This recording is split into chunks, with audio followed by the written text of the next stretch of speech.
You can ask me about the war. About the war now? Okay. I'll just start out by asking, in which branch of the armed services did you serve? I was in the infantry. I was a doughboy. I was a PFC, the lowest of the low, and I'm proud of it. I was not an officer. I was not a non-com. Without us, without the PFCs, foot soldiers, the war would still be going on, or else the Germans would have won the war. The foot soldiers, the PFCs won the war. The Air Force didn't win the war. They dropped a few bombs and made nuisances themselves, but the people who won the war were the ones who moved in and took the land, and we did. I was in the 89th Division. I was in Germany, 89th Infantry Division. I was a radio man. I carried the radio for the company commander. What? Throughout the time that you were in battle, how was the morale in the units? Well, it was fine. I was in action for only 60 days. And I can tell you how it happened that I was in action for only 60 days, even though I was in the Army for 3 years, 1 month and 15 days. Would you like to know that? Yeah. Well, it started, first of all, I was limited service because I had one bad eye. They decided that that people like me would serve and we wouldn't go into combat. And so I was stationed at Camp Hahn here in California. I was drafted, by the way, and they sent me to California, and they put me into the quartermaster unit, and they said you're going to go to cooks and bakers school, but all we did was just bake bread and put the bread in the oven and do just a lot of little things like that.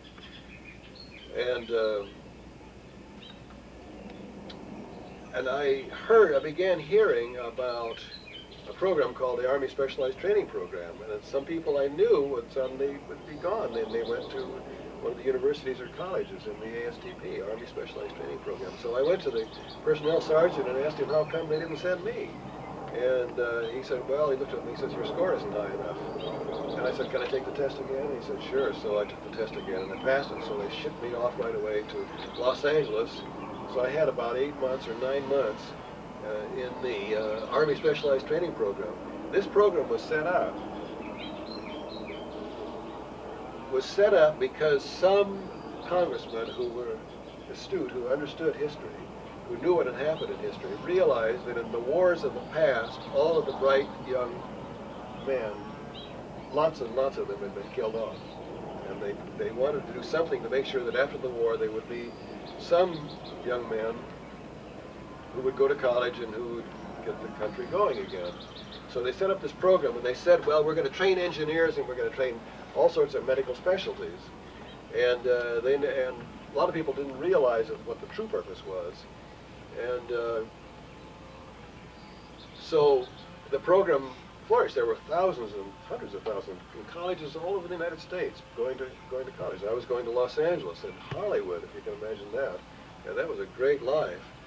And finally, some congressman got wind of the idea that it was not to train anybody in skills that the Army needed, but to just keep us from getting killed off.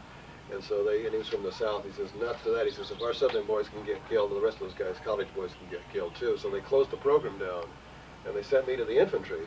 And I thought, well, I'm limited service. I'll have a lot of fun pretending like I'm a soldier. And then when the time comes, when they ship this unit overseas, I will tell them that I'm limited service, and they'll transfer me out. So we had all the training and all the marches and so on. And it was a lot of fun. We were on maneuvers when I joined them, and we were up here in Central California, the Hunter Liggett Military Reservation. And these poor guys had been on maneuvers for about 2 years, and they had been in Louisiana, and they had been in the Colorado. They were supposedly experimental troops finding out how to fight in different terrains. And I think it was just a big waste of taxpayers' money. But they did all these maneuvers, and finally we joined them. When we joined them, they had 2 weeks left of maneuvers, so we did all that stuff. We pretended like we were soldiers, and then they sent us all. They declared the maneuvers were over, and they sent us to North Carolina, and got training there. And then I went and told the all of a sudden we said, okay, you guys are going overseas. So I went to the personnel sergeant and I said, you know, Sergeant, there's a mistake here. I'm limited service. You better transfer me out. And he said, no. He says they closed that about 2 years ago. He says you're either in the Army and you're out. He says you're in. So they sent me overseas. And then you were scared. I kept thinking, gosh, is there some way I could show that maybe I could show that I'm mentally ill or something like that? And I kept trying to think some way. Like I thought, one thing I thought was, as I approached the gangplank to get on the ship, I'll just pretend like I'm blind. I'll just walk over the edge with my duffel bag. And I thought, God, this is the middle of winter. I can't do that. So they took me and I went in and went overseas. And the SS Uruguay was the biggest ship I'd ever seen. Fantastic, tremendous ship. And we went over and it took us about 12 days, I think, and it was like completely blacked out, and we could hear torpedoes, and we could hear ships sunk around us going overseas. But everybody was pretty wide-eyed about that. We're going to go into battle, you know. It's pretty neat, and there were guys bragging about what they were going to do when they got into battle, and I suppose a lot of people were scared. The thing is about you don't really. If there's nothing happening, there's nothing to be scared of. And you say, gosh, I should be scared, but they're just, it's just boring mostly. Waiting for something to happen. How were your quarters while you were being transferred over there? Overseas, well, we stayed in, they had a lot of camps for people who had just arrived and getting ready while they figured out where they were going to put us.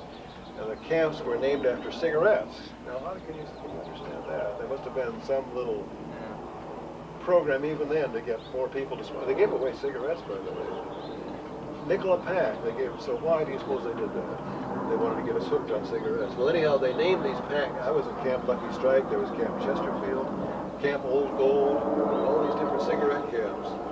And we arrived. They had sent our food to Southampton, and we arrived. We had our food. We went to Normandy in France, and so we were kind of slim on rations for a while and feeling pretty forlorn. And they had put the tents up that day on top of the snow, so we went into these giant tents, and there was snow on the ground under the tent.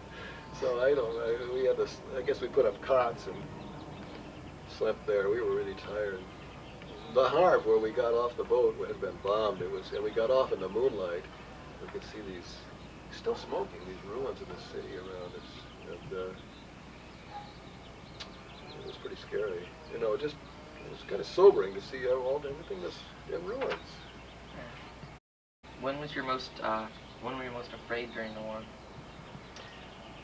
I don't think I was. Well, I don't know. I don't know. I wasn't really conscious of being afraid. I didn't want to get killed, but. Were you ever fearful that we would lose? No. No? I don't think we were winning. Okay. By that time, we were winning. So? I think everybody assumed we were going to win. Okay. But then so did the Germans. They thought they were going to win. What did the soldiers in your... that was the thing about fear.